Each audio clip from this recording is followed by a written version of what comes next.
Hello and welcome to ET Interview. It gives me great pleasure to bring on board Mr. Ronojoy Dutta, CEO of Indigo, to talk about the exciting quarter which has surprised every shareholder with a strong comeback, and how things are essentially evolving for Indigo and the Indian airspace now that Air India has been privatized. So discuss all that and much more. Let's connect with him. Mr. Dutta, good afternoon. Thank you for joining us. Good afternoon, Nikunj. My pleasure. First things first, on all key parameters, there was a huge uptick in your quarterly performance. Growth is back. Improvement is clearly visible. But is that here to stay? I have to say, Nikunj, things are improving as we speak. They're improving rapidly, and they're improving faster than any of us had expected. It has been a very strong Diwali season. You're referring to our last quarter's performance, of course, being strong. But this quarter is also shaping up very well. And most importantly is the way that the revenue is coming back, that the traffic is coming back.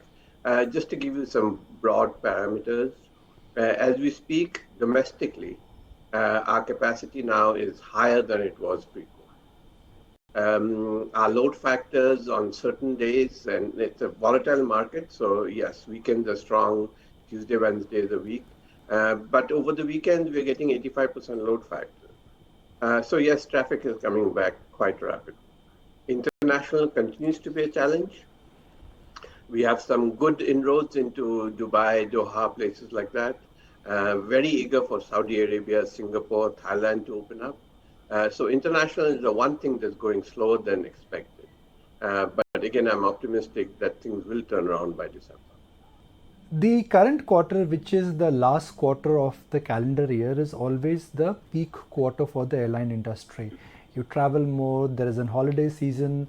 So can I safely assume that trend which we just spoke about, the trend is only going to be moving upward? Absolutely. I mean, clearly this is going to be a good quarter for us. And you can see it in the traffic numbers that are being reported for the industry.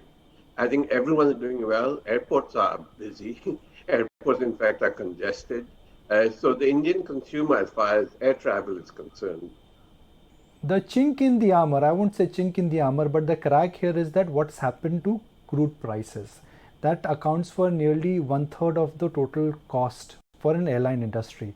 So one side, yes, sir, traffic is coming back, but all the traffic uptick is perhaps getting diluted by what you have to pay more for crude. Crude really is a problem. So a year ago, crude was roughly at about $45 a barrel. Today, it is around $82 a barrel.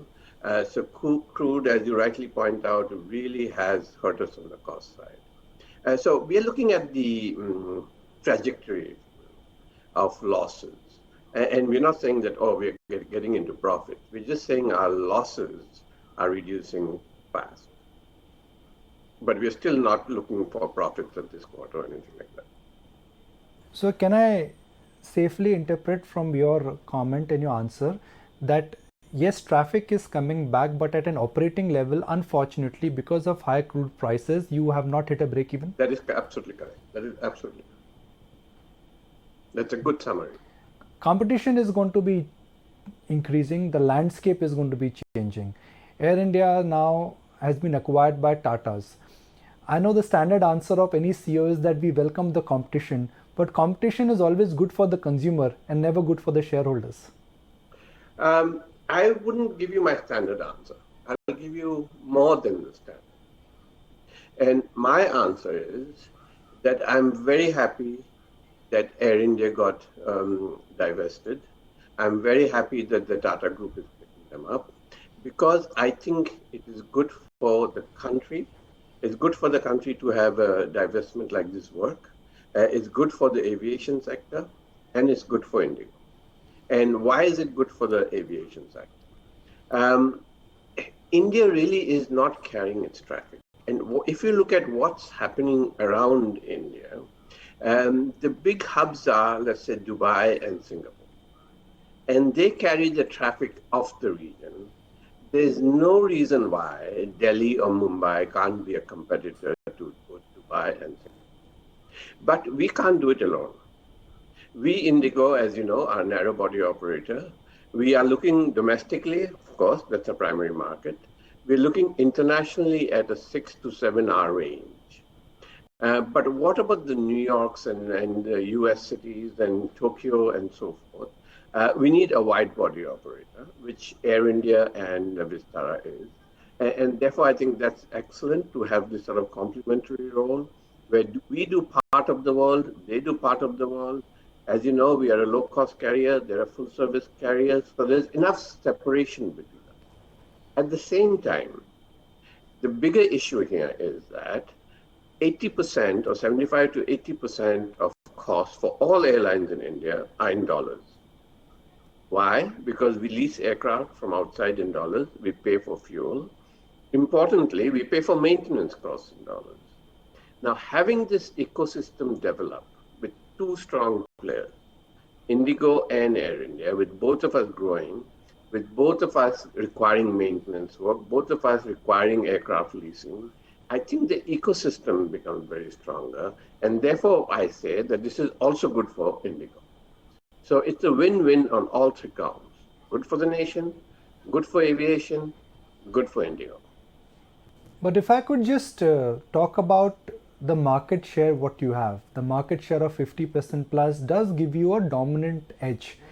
It is quality and it is size of operations which do kick in when it comes to managing a large fleet size like Indigo. Could there be a price war? Could there be disruption? Could there be Tata's trying to come back and want to gain more market share, and that may hurt the incumbents? Do you see this kind of a price war in the skies? No, because it's good to have healthy, economically responsible competitors. And I believe that is what the Tata Group will be. Comparatively, I wouldn't classify the old Air India as an economically responsible airline. We know that for years. They were funded by taxpayers. So obviously they were not pricing the product correctly. Therefore, I think this is good again from a pricing standpoint to have not airlines which are floundering, not sure where they're going, have a clear vision, have a clear cost structure, and then price responsibly. So I think I don't foresee any price wars. I see only responsible pricing. Let me ask my next question not on behalf of a shareholder but on behalf of a consumer. Yes. I wanted to travel on the long Diwali weekend and I had to shell out in 5-digit for an air ticket to Delhi to Mumbai. Yes. Do you think air prices today are a function of high fuel prices and consumers are paying more, or this is pure demand which is coming back, which in a sense is giving pricing power back to airlines? So let's talk of pricing of airlines in India. The first point is that Indian air ticket prices are the lowest in the world. Okay? They're the lowest in the world. We know the cost pressures we face, especially with ATF and high taxes and so forth. Yet, airfares in India are the lowest in the world. And not by a little bit, by a lot. Secondly, yes, prices are sometimes they're low, sometimes they're high. But as a consumer, if you are buying, I would say intelligently, if you're looking for a good deal, they're always there. You just have to plan your trip in advance and you will get a low price. Now, the fact is that if you're going to be at last minute purchaser, yes, you will pay a high price. And that's the way airline pricing works. But the overall point is, on any global comparison, Indian prices are the lowest in the world. Right. Thank you for that detailed explanation. I'm sure viewers would love to understand that what's the right way to book the air tickets. But coming back to what your view on the seat capacity or seat addition for the aviation industry is. This is one sector where we've not seen a structural seat capacity addition in last 10 years. If at all, the number of seat availability has come down. For next couple of years, Now that economy is opening up, corporate balance sheets are better, we've emerged on the right side of COVID as a country, do you see a structural uptick coming in seat capacity for the airline industry? I'm curious to your point because I know the last 2 years have been a challenge. But before that, the capacity was growing and growing rapidly, and Indigo One was one of the prime drivers. Looking back at the year 18, the year 19, we added about 20% capacity a year. That's a lot of seats. And overall, the industry was also growing. Now, what has happened since is we've plateaued and declined and so forth. So going forward, what do we foresee for the next 2 years? I think we'll grow a little bit next year, and I'm talking about calendar year 22. But by 23, 24, I expect us back on a 20% growth. So we need to pause a little here, repair our balance sheet, wait for the traffic to come back, make sure that we are having reasonable, good margins. But Indian aviation is just seeing the beginning of what I would say rapid growth.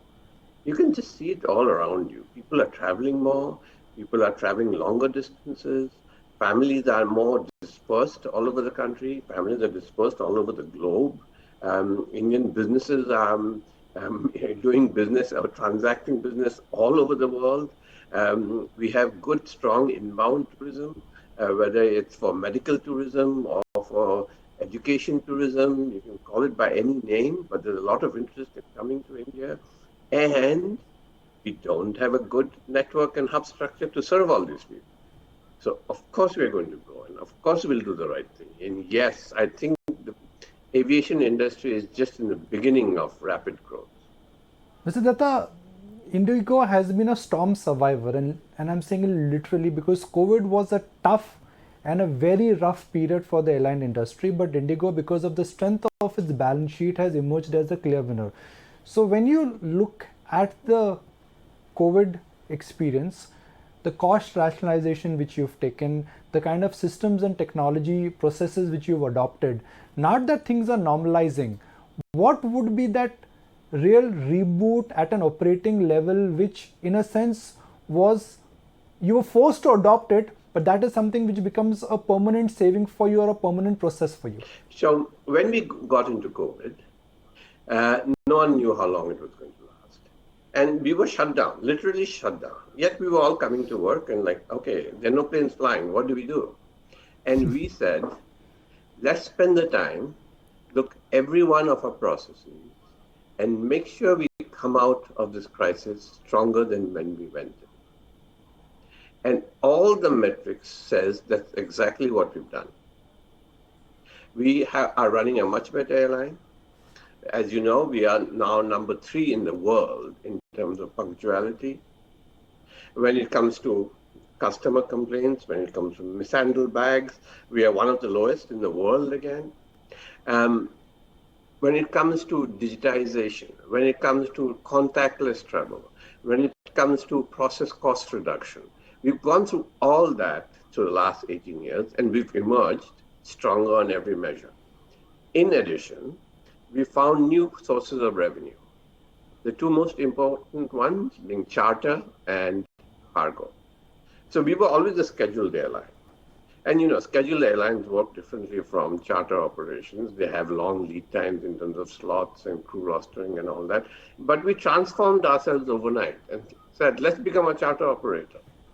And the charter revenues have been so strong, we're like, okay, that's a new segment of revenue for us, which we never had before. Same thing exactly in cargo. So yes, we told ourselves let's emerge stronger. And I think we've emerged stronger in every measure that we put in place. So whether it is charter or cargo, if I may use the terminology new businesses, how sizable would they be, and at what point in time the new businesses will be more than 10% of your revenue? More than 10% of our revenue. Not too far off. So what did we do on cargo specifically? During COVID, we took 11 of our planes, which are passenger planes, and called them cargo in cabin. So the cargo was being carried inside the cabin with nets and so. Those 11 airplanes now we've reduced down to 3 as passenger demand is coming back. But most importantly, we've ordered 4 freighters, and they start coming in May.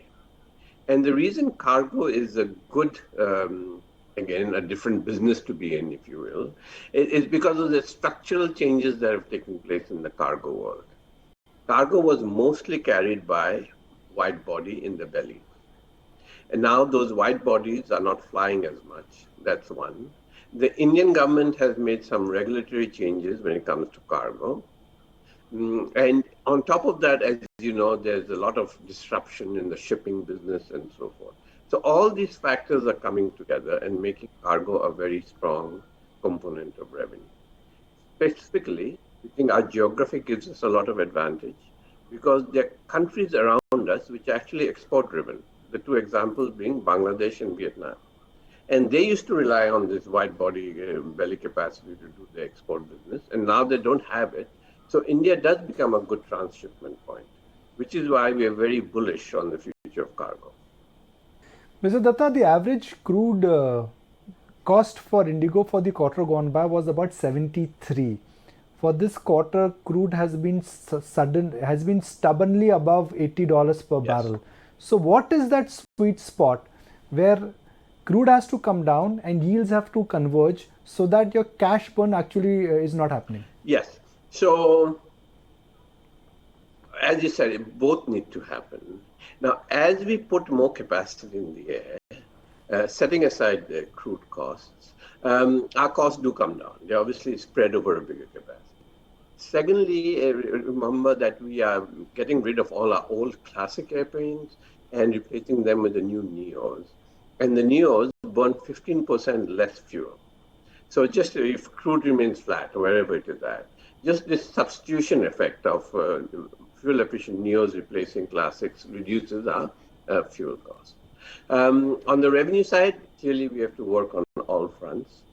International revenue actually is the strongest portion of our revenue. So international markets opening up is very important for us, and it hasn't happened yet.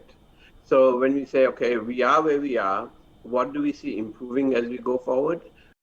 We see our revenue getting stronger with international opening. We see cargo remaining strong. Charters, we haven't talked about charters. Charters is a great source of new revenue for us. We see all those things happening. We see our costs going down to the spreading effect of more capacity. And then fuel will be what it will be. But overall, I think things are moving in the right direction, both on the revenue and the cost front. But the fact that you've delayed your earlier plans to buy some more aircraft, was that largely because of pandemic and you went easy, and now that pandemic is behind us, at least in terms of life is normalizing, you may revisit your new aircraft purchase plans? So we never did a wholesale postponement of any kind. As you know, we have steady delivery of airplanes. And on the delivery side, I would say we're still taking about 2 deliveries a month, or slightly higher actually. But we really ramp up with the 350 plane order, which starts at the end of 23, which is why I say, well, 22 will be sort of a plateau. We'll grow a little bit, but not much. Because as we're taking delivery of new airplanes, the Neos, we're returning the old airplanes, the classic. So in a sense, there's a bit of a churn in the fleet without too much growth. But by the end of 23, we start growing. So all your aircraft will be Neos by end of next calendar year is what we understand. So, and we know that Neo, and like you mentioned, that is a far more efficient engine. It will lead to significant amount of cost saving. Could you walk us through that? How will this get reflected in terms of your margins? What happens once your complete fleet becomes the new fleet, the new fleet? Well, margins, there's too much going on, right? What is happening to revenue, what is happening to yields. On the cost side, it's not just fuel, it's total capacity, it's employee costs, it's leasing costs, so a lot going on there. But just staying on fuel, fuel is 40% of our costs. And the Neos, as I said, are 15% of 15% more fuel efficiency. Now, a lot of that has been recognized already, mind you. because we don't have that many classics left. We've got another 40, 50 classics left. So most of the benefits of the Neo are already there. We can make some more inroads as we go to 100%. So as we look into the future, Mr. Dutta, can I say you are excited, you're cautiously optimistic, or you are still nursing your wounds of the COVID impact? All of the above. So let's take each one. Nursing our wounds, our balance sheet. Our balance sheet has been injured. It needs to be healed. So yes, we are nursing our wounds as far as the balance sheet. Cautiously optimistic in the very near-term future. We are not back at profitability. There still could be a COVID. International hasn't opened up. So if you say for the next 8 to 12 months, cautiously optimistic. If you take the time horizon further out and you say 18 to 36 months, wildly bullish. Wildly bullish with what's happening in Indian aviation, wildly bullish with our geography, wildly believe with the structure of the world industry in aviation, how India is positioned. Remember, there have been two startling successes in the aviation industry in our backyard, if you will. One is Dubai, one is Singapore. I think we are about to see and witness a third startling success story, which will be Delhi and Mumbai. Well, we look forward to that. And your last answer, in a sense, completely summarizes the short term, the medium term, and the long term outlook of Indigo. And I always share this very proudly with our viewers that in last 10 years, out of the big companies which have really created a lot of shareholder value, one is Bajaj Finance, second is DMart, and the other one I would say Indigo. So your shareholders, I'm sure, looking at the way you've come back and you've been a storm survivor, I'm sure they must be very happy and delighted. Really appreciate your time and hope to meet you in person once again very soon. Thank you, Nico. Always a pleasure. Thank you very much.